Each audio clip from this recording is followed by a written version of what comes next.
Tutorial untuk Agus Cebok. Oke guys. Jadi kali ini gua itu mau membahas berita yang selalu nongol di feed kalian semua. Sudah pastinya ya guys ya, yaitu adalah kasus dari Agus ya guys ya. Banyak hal unik yang menurut gua janggal lah ya guys ya, bukan janggal juga sih ya, bisa dikatakan janggal lah. Yang menurut gua ini kok aneh lah ini kasus gitu loh. Oke, jadi langsung aja ya guys ya. Gua kutip berita-berita yang ada di internet ya guys ya, yang mungkin nanti di akhir video gue bakal kasih opini ya guys ya, menurut gue sendiri sebagai, balik lagi, sebagai warga kosong plus 62 ya guys ya, tentang kasus Agus ini ya guys ya. Oke guys, jadi berita yang pertama gue bakal buka dari fifa.co.id ya guys ya. Di sini ada berita yang menarik ya guys ya. Ini baru di 18 Desember, jadi beberapa jam yang lalu aja ya guys ya. Di sini judulnya dari berita ini tuh adalah Ibu Agus Buntung diduga bersengkongkol lancarkan aksi anaknya. Korban dijanjikan emas 1 kilogram. Tuh guys, aneh kan? Jadi ini dari judulnya aja udah aneh. Emas 1 kilo itu senilai berapa gitu loh? Miliaran kan sudah pastinya. Oke, gue baca di sini ya guys ya.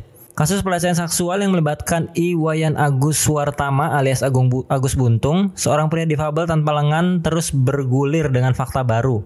Oke, Agus yang kini menjadi tersangka dalam kasus pelecehan seksual terhadap 17 korban. Udah 17 guys korbannya. Oke, jadi ada 17 wanita ya guys ya.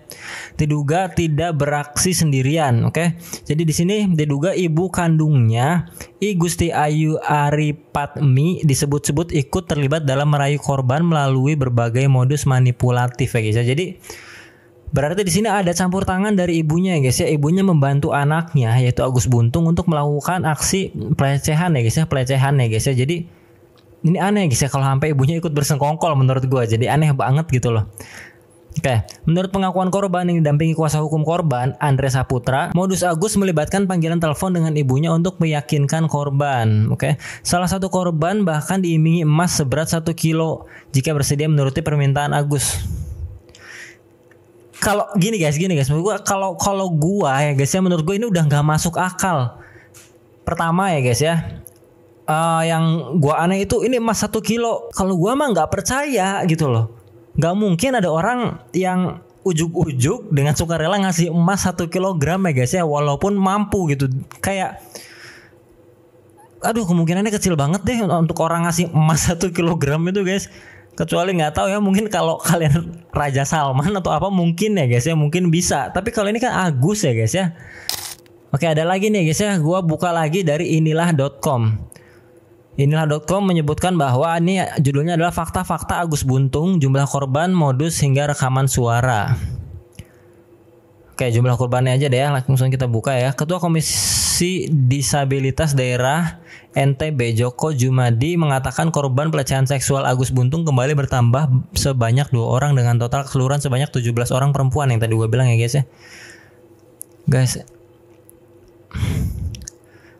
maaf ya maksudnya Agus itu difabel loh. Buat kalian ya, maksudnya tuh kok bisa kalian para wanita nggak bisa melawan gitu, seenggaknya melawan.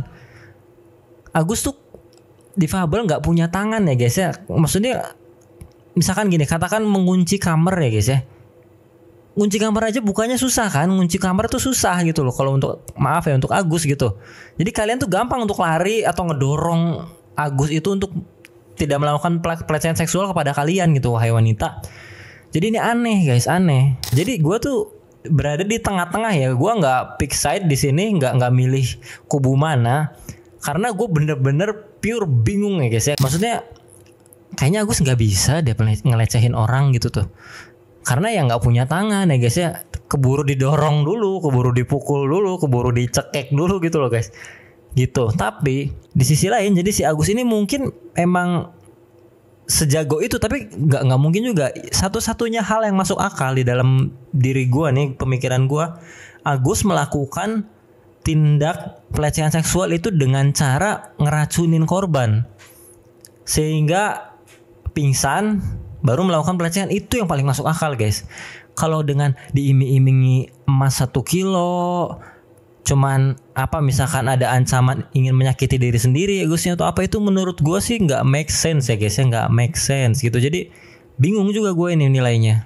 Sindo News ini menyebutkan bahwa kasus Agus Buntung, Polri dinilai sudah lindungi korban dan penuhi hak kelompok disabilitas. Jadi dua-duanya dipenuhi haknya ya guys ya.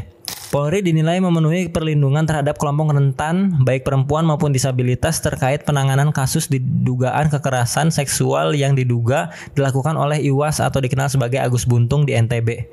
Direktur Eksekutif Sentra Inisiatif Muhammad Hafiz memberikan catatan tentang perlindungan kelompok rentan yang berhadapan dengan hukum oleh kepolisian.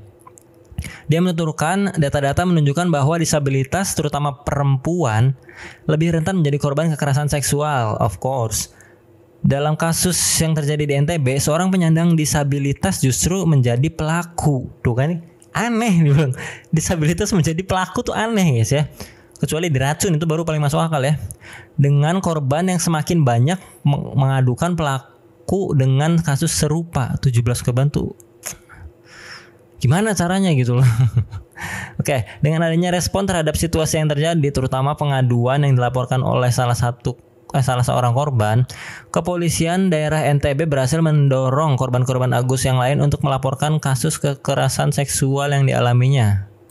Oke guys ya, jadi gitu guys, intinya dari berita ini sih mungkin pihak kepolisian telah memenuhi ya guys ya hak dari kedua belah pihak ya, hak dari kasus pelecehan, korban pelecehan, dan juga hak dari disabilitasnya itu sendiri ya guys ya, mungkin seperti itu guys. Oke, kalau dari berita-berita yang gua kumpulin ya guys ya, ini dari yang tadi gua bilang itu ada di iming-imingi emas 1 kilo, korbannya ada 17, ataupun ibunya ikut kerja sama, itu nggak masuk bukan gimana ya guys ya, mungkin kalau dikatakan bisa nggak ada yang nggak bisa ya guys ya, tapi balik lagi ya, opini pribadi gue tuh kayak susah gitu otak gue nerima tuh gimana caranya. Coba gue buka TikTok ya guys ya, gue buka yang ini nih ya guys ya, oke.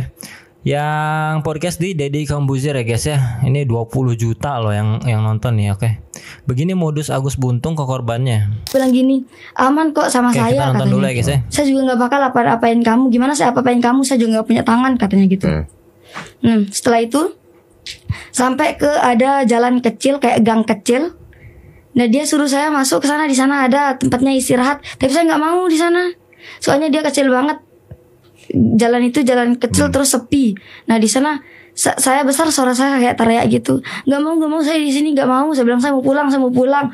Nah kalau nggak mau tuh lari aja gitu. Maksudnya nggak usah ngikutin Agusnya gitu. Lo diajak ke kamar, apalagi gimana sih?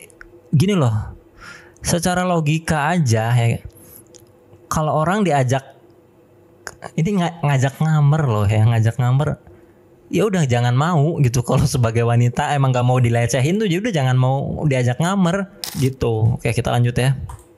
Nah terus dia gini-gini di motor, cepat pergi soalnya di sana ada warga. Cepat nanti dinikahin kita katanya, gituin saya. Kan saya nggak mau, saya takut di sana, nggak mau dinikahin sama dia. Terus dia tetap kekeh mau istirahat, tapi saya tetap kekeh juga mau balik ke tempat saya. Tapi saya nggak tahu jalan. Ayo anterin saya ke kos saya udah mau balik, saya bilang. Terus setelah itu saya mau istirahat sebentar, kayaknya di penginapan di homestay itu. Nah di sana kita udah selesai. Pas itu dia bilang gini, nanti saya ganti uangmu, pakai uangmu dulu ya separuh katanya. Pakai uangmu dulu separuh loh, sampai minta uang Agus dan dikasih juga. Apakah dikasih juga gitu ya, maksud gue? Gini loh, maksud gue, kalau lu dalam posisi bahaya ya, cari pertolongan gitu. Nggak usah peduliin lu nggak tahu jalan. Maksudnya cari pertolongan aja kalau emang nggak nyaman di suatu situasi, ya udah cari aman gitu loh. Keluar aja nggak apa-apa, keluar. Kalau masalah takut nyasar, ada maps gitu, ada Google Maps kan ya. Bisa nanya ke warga atau gimana gitu. Tapi yang jelas hindari dulu situasi yang membahayakan kalian gitu loh. Nggak usah memperdulikan yang lainnya. Misalkan contoh ya guys ya, kalian amit-amit ya guys ya, misalkan dibegal amit-amit. Kalau memang jalan teramannya adalah untuk merelakan barang yang kalian punya, udah relain aja, nggak usah pusing-pusing, daripada kalian dalam situasi bahaya, nambah bahaya gitu loh. Kita lanjut ya. Nah terus uang saya separuh sama uang dia separuh pas itu. Nggak, kenapa kamu mau diajak ke homestay? That's it, kenapa mau diajak ke homestay? Kayak kita dengerin jawabannya. Saya mau balik aja, tapi dia yang bilang sakit kakinya. Oke. Tinggalin aja. Kalau sakit kakinya Agus, tinggalin aja. Dia udah, maaf ya guys ya, kakinya sakit, nggak punya tangan juga. Udah, itu kesempatan buat lu kabur gitu. Nah, dia aja yang mau istirahat ini. Terus kamunya ikutan masuk? Nah, pas itu saya juga nggak sadar.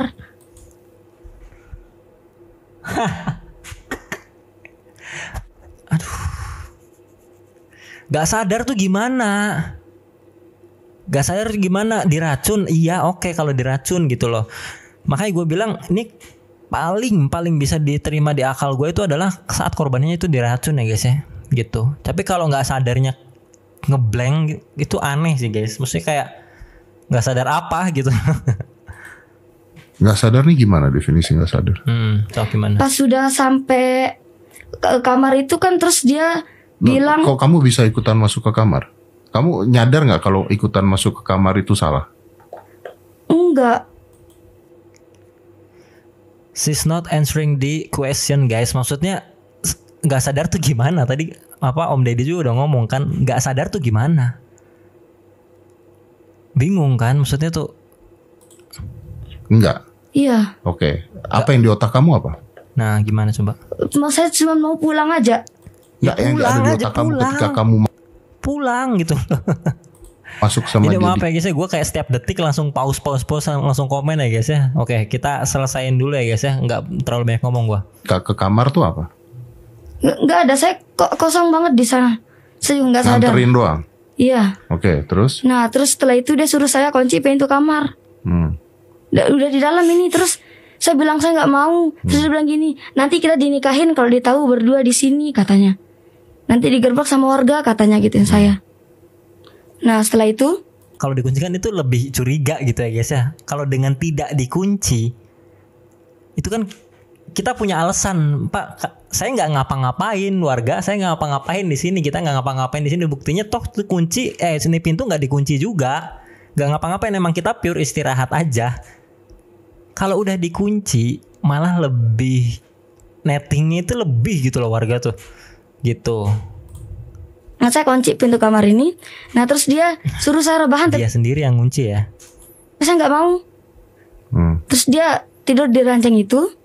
Nah setelah itu dia matiin lampu, tapi saya nggak mau juga. Saya jangan matiin lampu.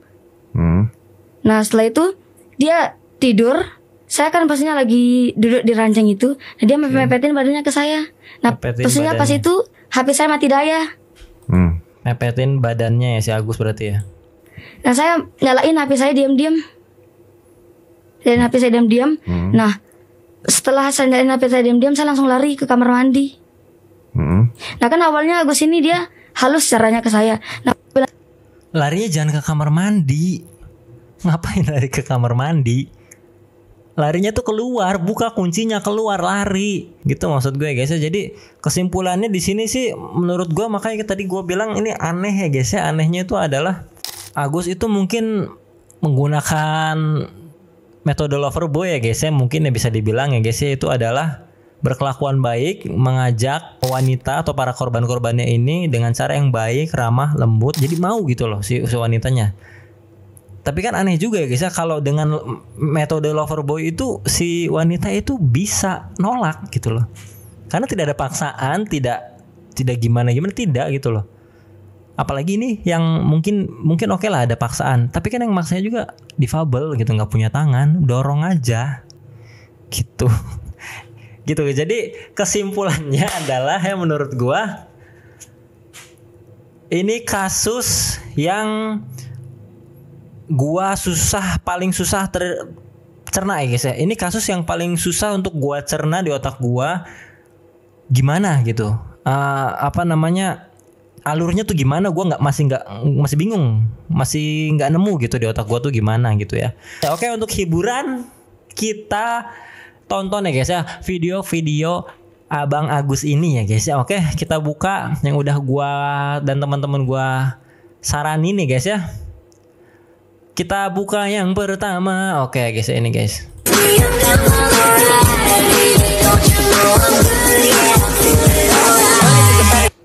Kata siapa nggak? Kata siapa nggak main tangan?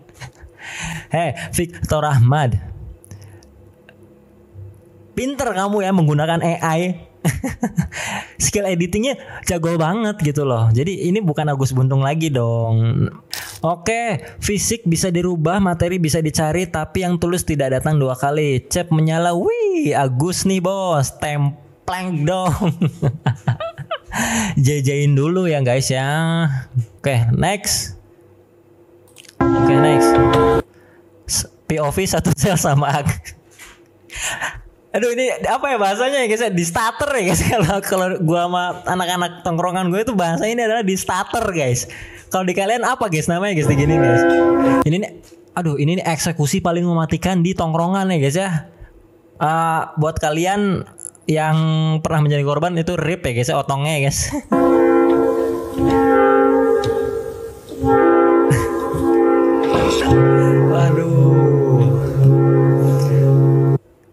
Cerit enggak, aduh bahaya ya guys ya. Jangan lah ya, jangan cerit repot, nanti harus keramas ya guys ya. Request tambahin balas sembang, aduh kejam-kejam ya guys ya komen tuh ya guys ya. Tutorial untuk Agus cebok, aduh anjir. Ada yang bikin tutorial untuk Agus cebok loh. Iya juga ya, susah ceboknya. Tutorial kalau mau cebok di sel tahanan nanti, karena Anda tidak punya tangan ya, Anda bisa memanfaatkan kaki Anda. Pertama-tama nanti kalau Anda pakai sabun batangannya dijatuhkan dulu di sini, ya. Sabun batangnya dijatuhkan dulu, oke, di lantai. Gini, misal ini sabun batangannya. Terus cetek pakai kaki yang kiri. Nah, ini pakai tongkat ini ya, diginiin, sat. Nanti ada sabunnya dikit-dikit kan. Oke. Habis itu kaki yang kanan. Oke. Taruh ke kloset seperti ini. Oke. Habis itu gini, set. Nah, ini cara cebok untuk. Kepikiran loh ini mbaknya. Kepikiran loh. Oke, jadi untuk kalian ya, maaf ya guys ya yang difabel mungkin bisa ya guys ya ditiru. Ataupun buat kalian yang normal-normal juga mungkin bisa ya guys ya. Barangkali kalian bosan dengan cara cebok yang mainstream. Di sini yang ngaku yang paling anti mainstream siapa ya guys ya? Nah, cobain nih cebok gaya Agus. Oke, cobain. Jadi buat kalian ya, tag nih teman kalian yang ngakunya paling anti mainstream dan nggak suka yang mainstream. Oke, cebok Agus ya guys ya. Oke, cobain. Oke, makasih kepada mbaknya ya guys ya. Ya ampun dicelup. Oke, komennya dicelup apanya gitu loh. Astagfirullah, ya Allah mbak ngakak aku. Ngakak emang gitu. Aduh anjir. Ini dong. Yang nyiram tainya siapa? Ya mungkin Agus itu sendiri yang nyiram ya guys ya. Mungkin kalau udah difabel kan ada penjara difabel mungkin ya guys ya. Jadi pakai klosetnya kloset duduk ya guys ya. Bukan kloset jongkok gitu ya guys ya. Seperti itu. Oke guys. It's a wrap ya guys ya buat kasus dari Agus Buntung.